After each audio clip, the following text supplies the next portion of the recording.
Alright everyone, here we go again with some more of the house in Fata Morgana. I want to thank you all once more for the love and support you're giving this series. I really do appreciate it, and this series is really good, guys. Like, I'm surprised because I thought we were pretty much near the end and we still got a ways to go. But yeah, we're gonna see it through, and hopefully it ends the way we hope it does. So with that said, I hope you all continue to enjoy watching. Let's continue on. Alright everyone, and we are back. The negative energy oozing from within you is what's causing you to take on this form. Did you think you didn't have any dark, ugly emotions inside you? Did you believe you would always be able to smile no matter what? Did you assume you were pure and beautiful? No one like that exists, my dear. What you see in the mirror is the true you. Your hideous, twisted heart. If you weren't always being so nasty, this would never have happened. Anyone's heart would be twisted listening to you long enough. So you're saying Mikhail's heart was twisted too? I spoke to him for years. No! I'm just teasing. I suppose I may have crossed the line there. I mean you no ill will, Giselle, honest. Allow me to give you one word of advice though. Look at yourself in the mirror often. If you continue deteriorating at this rate and end up looking like a corpse, when Mikhail comes and sees you, he won't jump for joy, but run away screaming in terror. Stop talking! Please, just stop! You know, Giselle, this is only the very beginning. He might not show up for hundreds of years. I can't live that long. Absolutely brilliant. You still think you're alive? What? The moment you agreed to come with me, you ceased to be of this world. So don't worry about time, my dear. You can wait as long as it takes. As long as it takes for him to arrive. As the witch had suggested, I started checking my appearance in the mirror every day. I wanted to ensure I didn't turn to some horrifying creature. My hair grew, so time seemed to be passing, but I didn't appear to age at all. The flow of time had become perplexingly vague and uncertain. Was it stopped? Or was it moving? I couldn't tell. On occasion, I would practice smiling in front of the mirror. My smile was, after all, one really distinctive feature, and I was certain you had seen me smiling more than anything. Even if my appearance had changed drastically, I thought, you would still be able to recognize me by my smile. A woman standing alone in front of a mirror practicing how to smile. I'm sure that was quite the comical sight.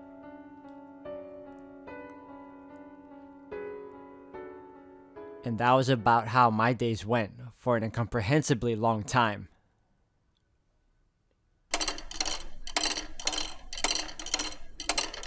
Oh, so there's the passage of time going by now, huh? Wow.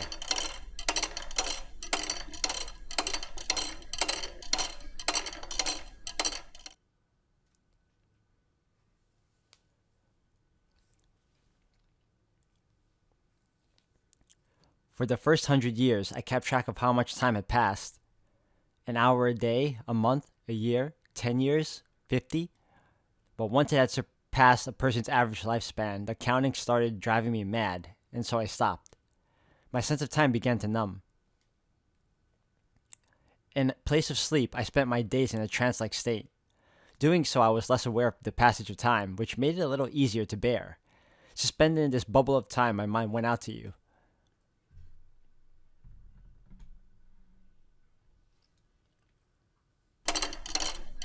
Oh my gosh.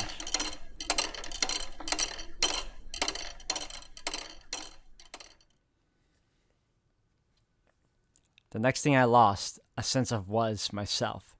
Wow. The next thing I lost a sense of was myself. I lived as a human for 21 years. After spending nearly 10 times that trapped in the mansion, I began to feel like that was all I had ever been. That maybe my past was all a construction of my imagination. That, as an otherworldly being, I merely fantasized about being human. Had I actually had a family? Had there actually been other people in the world? Did cities and villages really exist? Was there ever really a time when light shone through the windows? When we were happy? But I knew if I started doubting everything, I wouldn't be able to maintain myself. So I settled on believing one thing. That you, Mikkel, were real. That you had been with me. That I had loved you. And that it was you I was waiting for. I tried to always remember that one fact.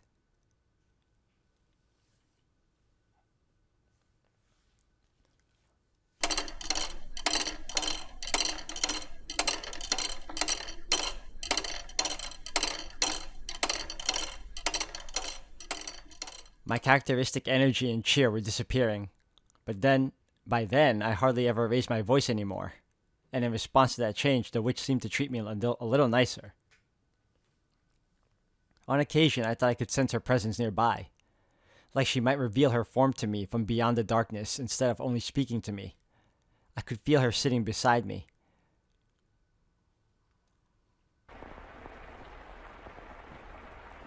Giselle, do you think you're still Giselle even now? I suppose it doesn't matter either way.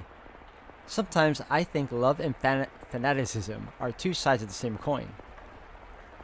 What are you implying? Oh, nothing. I have an idea though. Why don't we make you some new clothes, my dear? The loom should still work thanks to your keeping everything in order. That outfit's an artifact of an age long past by now. You know how long it's been? Vaguely, but yes. As we speak, time still marches onward. Not too quickly and not too slowly. But at the same pace as you're breathing. Now on with your feet, Giselle. We have plenty of time, so let's make you the perfect maid's outfit. And if we don't have enough materials, we can make more thread from the sheets or curtains. How exciting.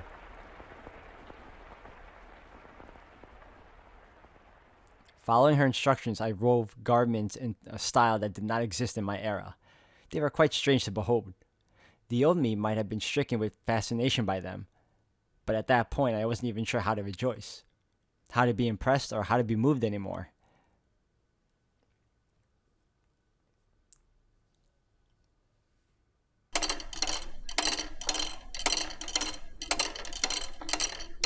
Wow, 1500.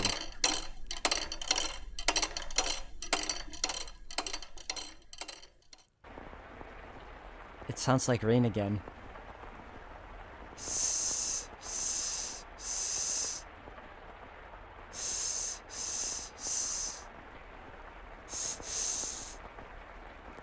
What year is it? Oh, it doesn't matter what year it is. It doesn't matter where it is. As long as you're there, it can be anytime, anywhere. Where are you, Mikkel? What are you doing? I'm still praying. I'm still wishing for you to appear before me. Forever and ever and ever. And ever and ever and ever. I've been praying for so long. I don't even know how long it's been. Before you left, you said you were going to pray too. You said you hoped we could meet again in another life.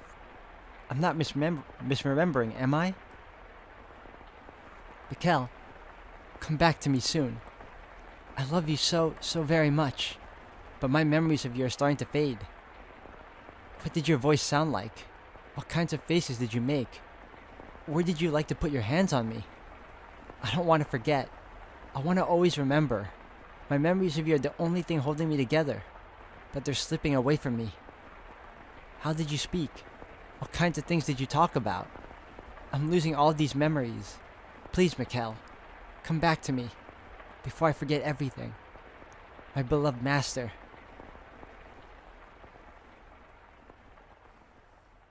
The thought crossed my mind that maybe Morgana's guarantee that you would be reconstructed was just a lie to trick me into staying here. But I quickly discarded it, because if she had been lying, it would strip all meaning from my very existence. It would take from me my purpose for being here, so I didn't want to accept that possibility. I had no choice but to persevere in my belief that you would return. I had always thought I would be alright, that my faith would never waver. I still believed in myself.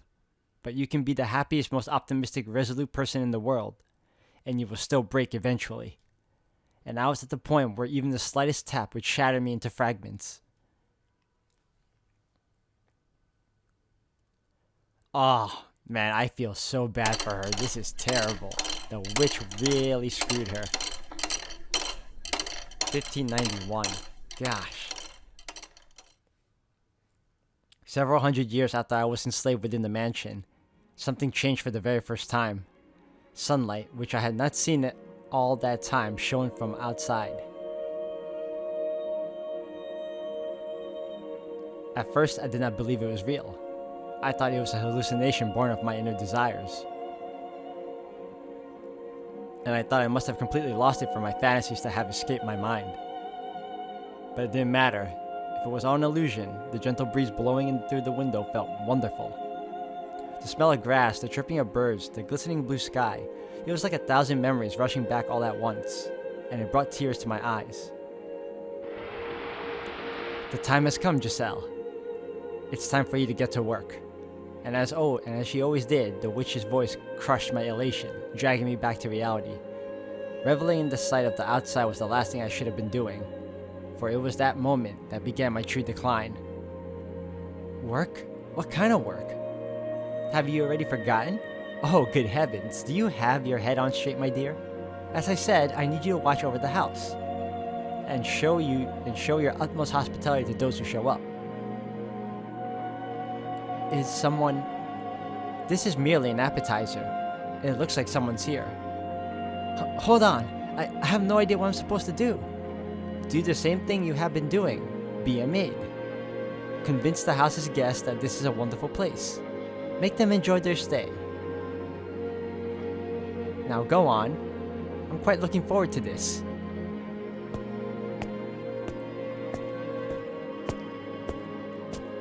The bar has been removed. But will the door open?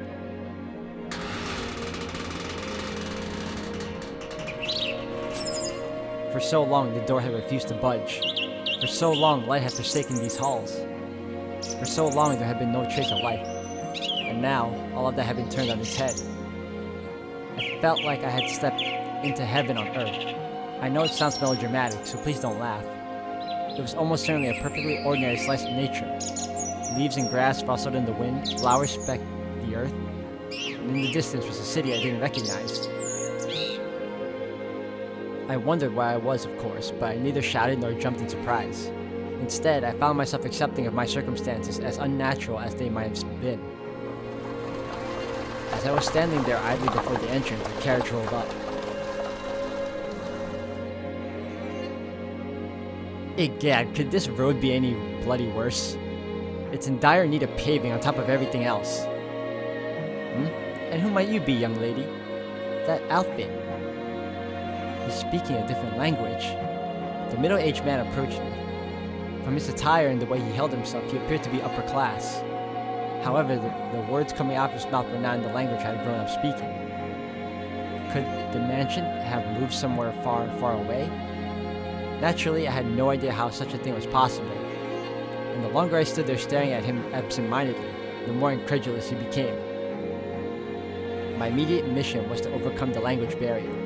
Fortunately, I suppose I was able to understand bits and pieces of what he had said. As merchants in the capital, my family did businesses with people from other countries, and as a result, I had learned a handful of words. The problem was, it had been so long ago I had no confidence whatsoever in my ability to hold a conversation. I am a servant. Servant? Can't I remember asking for a lady servant, but I suppose these things do happen. Doesn't much matter who they send. Who are you? You weren't informed? Bloody hell, off to the great start, I see. Well, what can you do, I guess? Name's Hayden Rhodes. Just a retired old man. As I'm sure you have already guessed, this man was the Rhodes siblings' grandfather. He was also the first person I served under as the maid.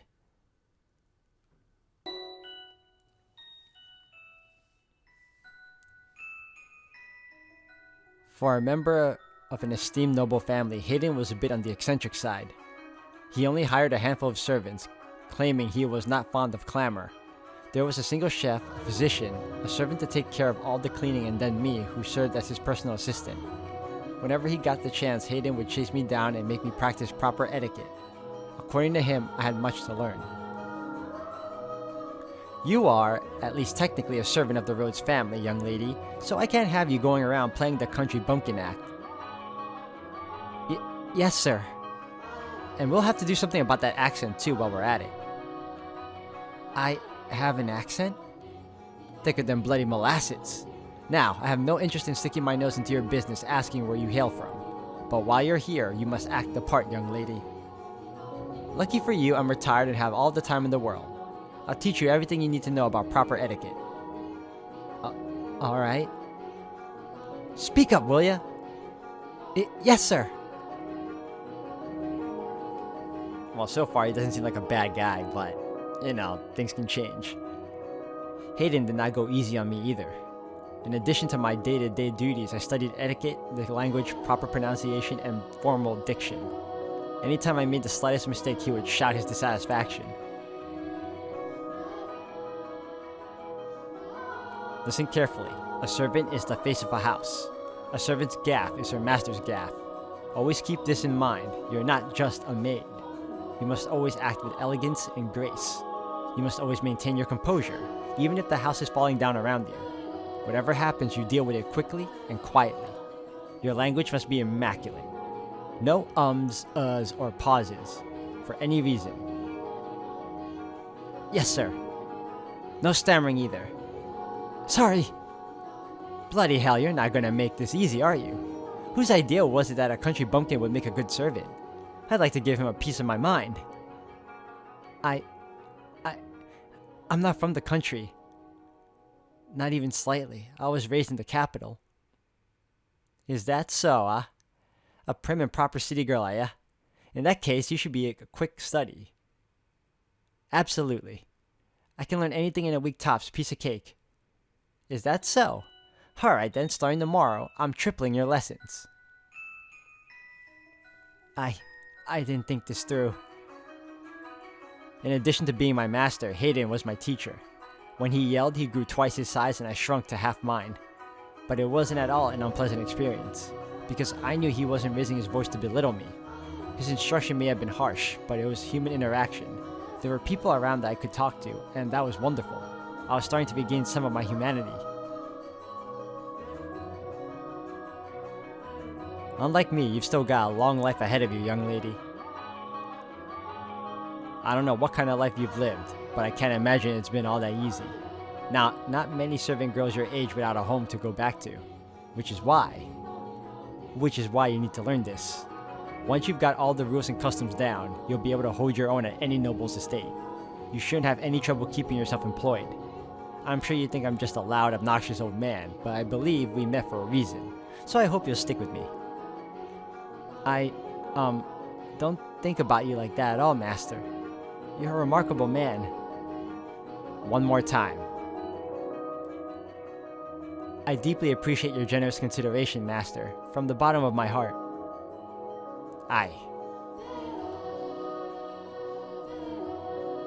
I'll give this to him, he's a good teacher. I didn't know much about Hayden's situation, why he had retired to this mansion all alone, away from the rest of his family. But anytime I asked about them, he would say, "It happens sometimes," with a melancholic frown. Before long, 2 years had passed. By that point, my etiquette had improved enough to satisfy his high standards. In that time, the mansion underwent a number of decor changes as Hayden brought in sculptors to work on different areas of the house. He also sealed off rooms that were not in use, such as the observation tower and the chapel. It was a sad thing seeing areas with so many memories for me falling into disuse, but as a mere servant, I had no say in the matter. In addition, Hayden seemed to greatly enjoy renovating the house, so I watched him warmly. The furniture was all gradually replaced, gorgeous paintings hung on the walls, colorfully patterned curtains installed.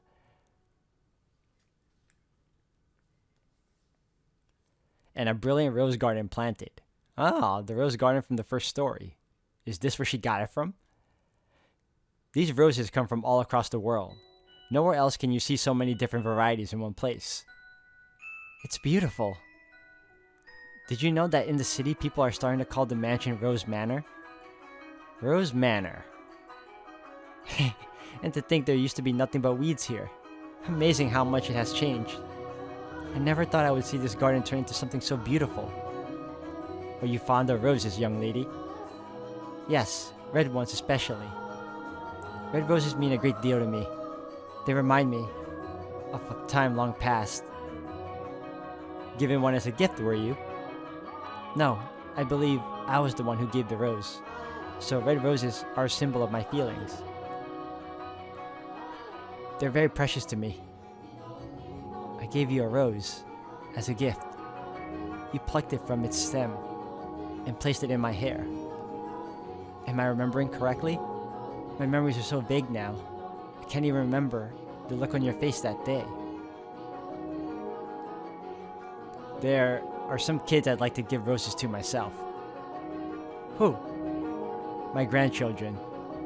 Oh my, you have grandchildren? Aye, though we haven't been in touch for some time. Last I saw them was 4 years ago, when my second grandchild was born. The sweetest girl in the world with lovely flaxen hair. Ah, so this is where she got her stories from. Yep, okay, this is making sense now. So I'm assuming that we're gonna go through the various stages of her masters, and each of them will end up having stories or end up having similar lifestyles that led up to her inventing these stories to tell me. Okay, alright. She's gonna be a real beauty when she grows up. Anyway, they're wonderful kids. And one day, I want to hand this garden over to them. Each and every rose containing my hope that they'll lead comfortable, healthy lives, free of strife. I'm sure your wish will come to pass. Your grandchildren will have wonderful lives. Aye.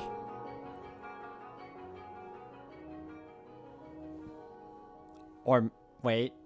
Or maybe the stories she did tell were already true, and those are the lives. I don't know. I'm a little confused. Not even confused. I'm on the fence. That's the word. The grief of not having you around still weighed heavily on my mind, but I was slowly approaching contentedness. Life with Hayden was slow and uneventful, peaceful and relaxing. I imagined my heart was seeking anything to alleviate its pain. And I found that in the beautifully remodeled mansion, the garden blooming wildly with roses, and my time with Hayden. I was even beginning to think this life was enough for me, that I would be okay with this being the end if it meant more of the tranquility I felt. I was like a coward considering giving up the fight. Please do forgive me for ever considering such a thing. I would not blame you. You've been through so much hell, man. Hayden seemed to be in high spirits that day. A gift had apparently arrived from his son who lived far away. In it was a tea set, some leaves, and a small jar of sugar. Miss! How can I be of service, master? Bring me up a pot of this, would you? Be careful not to steep it for too long. You want to get it just right for the best flavor. As you wish, master. You seem quite pleased. Psh! Why would I be? A boy who shunned his old man for a year sent him a paltry gift on a whim. I'm just entertaining his fancy.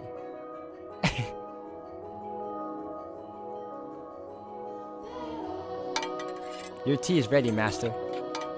Ah, what a wonderful smell. Tea and roses are life's best damn spices. Now let's see what that boy chose for me. If it's no good, I'll be sure to write him an angry letter. He looks so happy. He must really love his family. It's a little bitter. Shall I brew another pot? No, it's not your fault. Must be something in the leaves. Would you like to add some more sugar then? There was a small jar of it with the tea set. Now that's some bloody fine sugar he's procured. White as snow and sparkles in the light. He chose it just for you, master. Bloody hell, what demon possessed him? Alright, give me 2 spoons then. Yes, master. Here you are. Splendid. This is some exquisite tea. The sugar balances the bitterness of the leaves perfectly. I guess that boy does have some... Master? Oh no. Oh no! I knew it! A part of me knew it! Oh no! Master! Master! The doctor! I need to find a doctor!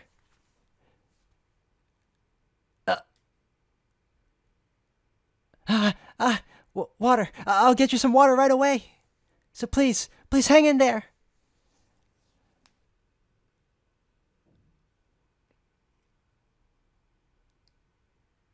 Something told me the moment he started trying that tea, I was like, a part of me was thinking, what if that was poisoned? I don't know why I was thinking that. It's just because it was also probably because of the fact that his son never gave him anything or even spoke to him until now. So it was very odd that this happened all of a sudden. So I was kind of hoping I was wrong though. And then the moment his sentences started to stop, I was like, oh man, really? Thanks to the quick treatment provided by his personal physician, Hayden survived. But he didn't make it out with much more than his life. He was permanently bedridden by the affair. Ah, of course.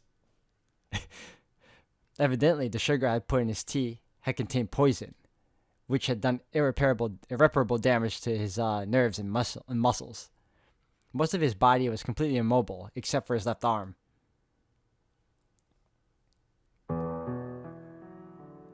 The sugar she gave him had poison in it. Was that the mansion's fault or what? I'm pretty sure it was the son.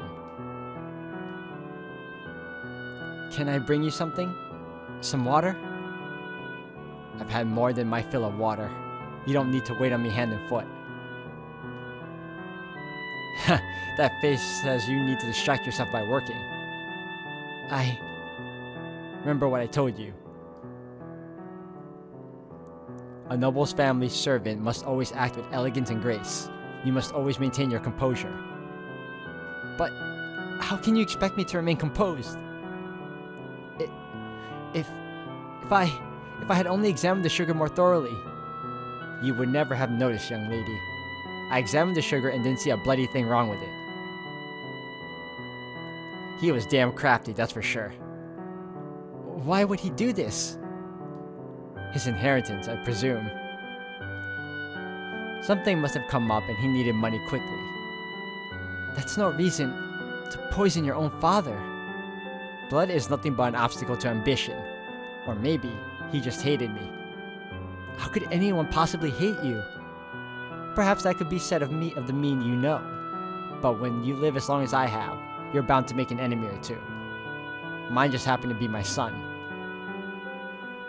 See, now that's just terrible, man. I don't know how. Like, and the way he is now, he seems like the kind of guy that would just get on your nerves, rather than like you want to enact vengeance on him, you know? He doesn't seem like someone you want to kill. He just would be someone that annoys you, and probably you'd hold a grudge against him for being such a jerk. I was planning to give him everything anyway. He didn't have to do this. It all would have been his. Master, killing me doesn't accomplish anything, but I guess it doesn't much matter. Say, could I ask you something, young lady? What can I do for you? I don't want it to get out that Hayden Rhodes was poisoned, so could you tell people that I passed away peacefully with a beautiful nurse tending to my every need? You're not dead yet. Please don't talk like that. You're scaring me. No stammering. But I'm not saying it'll happen immediately. But I am an old man, and one day you'll wake up and I'll be gone. This is about my own pride, not my son. The last thing I want is to go out with a black spot on my name. Tell me you'll do this, Giselle. He's never said my name before. As you wish. Thank you. You're a peculiar girl, you know? Sometimes you seem greener than the leaves in the summer, and sometimes you seem like you've seen 12 kinds of hell. And every so often, you seem not of this world. Your skin is pale, your hands as cold as ice. At one point I thought you might be Death himself. But I was wrong about that. You have too big a heart to be Death. You care too much. You must be carrying a very heavy cross on your back. What am I supposed to do? I don't want to lose you, Lord Hayden. I don't want to lose this life. You have someone, don't you, young lady? Someone you're dying to meet again. Yes, but I don't know anymore.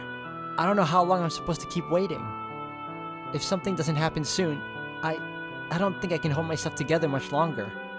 I was so close to breaking down, and it was you who kept me on my feet. I'm sure you've tried to remain strong plenty of times, so I'll give you some different advice. A trick for when you think you're losing hold of yourself. Build a cocoon. A cocoon? A sturdy shell to keep your weak inner self safe. This world has no interest in protecting you, only swallowing you whole, so you mustn't readily expose your true self. You build a cocoon, and you play the role you need to play. That way, the real you will remain unharmed. Oh, that is smart. That is sage advice, especially for someone like her. You know, she needs that. Alright guys, I'm going to have to end the video here for today. Thank you all for watching. This has been a very interesting part of the story thus far, because now we know that in her experience of living as the maid, this shaped the stories that she did tell us. So I'm a little intrigued as to how this is gonna come about in the future stories to come that we're gonna see, and finally lead up to the ending.